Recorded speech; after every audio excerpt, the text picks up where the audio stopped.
السلام علیکم دوستوں، امید کرتا ہوں آپ سب زبردست ہوں گے۔ میں ہوں شان اور آپ سب دیکھ رہے ہیں ایگریکلچر اینڈ انفارمیشن چینل۔ دوستو، چینی کی مارکیٹ جو کمزور تھی اس میں ہلکا پھلکا اضافہ شروع ہو گیا ہے۔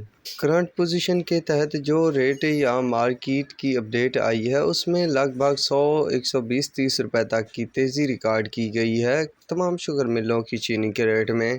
جب مارکیٹ کمزور تھی تو اس وقت JDW کا جو ریٹ تھا 10,880 روپے تک ریکارڈ تھا۔ اس کے علاوہ RYK کا 10,920 روپے تک تھا۔ تیزی کے بعد کی پوزیشن یہ ہے کہ رمضان شوگر مل کا ریٹ جو ہے وہ 11,100 روپے، سفینہ کا جو ریٹ ہے وہ 11,100، RYK کا 11,100، کسان کا 11,100، سویرا کا 11,100، جڑاں والا کا 11,100، JDW کا 10,950 روپے، کمالیہ کا 11,100 روپے، کشمیر کا 11,100 روپے، یونائٹڈ کا 11,000، AKT کا 11,000۔ دوستو، حکومتی دباؤ کی وجہ سے جو ہے مارکیٹ دباؤ میں چل رہی ہے، تو جب بھی اضافہ ہوگا تو اچھا خاصا اضافہ ہوگا، جلد ہی ہوگا۔ تو کیا ہونے والا ہے، تو لیٹسٹ اپڈیٹ کو جاننے کے لیے میرے چینل کو ضرور سبسکرائب کیجیے گا۔ دعاؤں میں یاد رکھیے گا۔ اللہ حافظ۔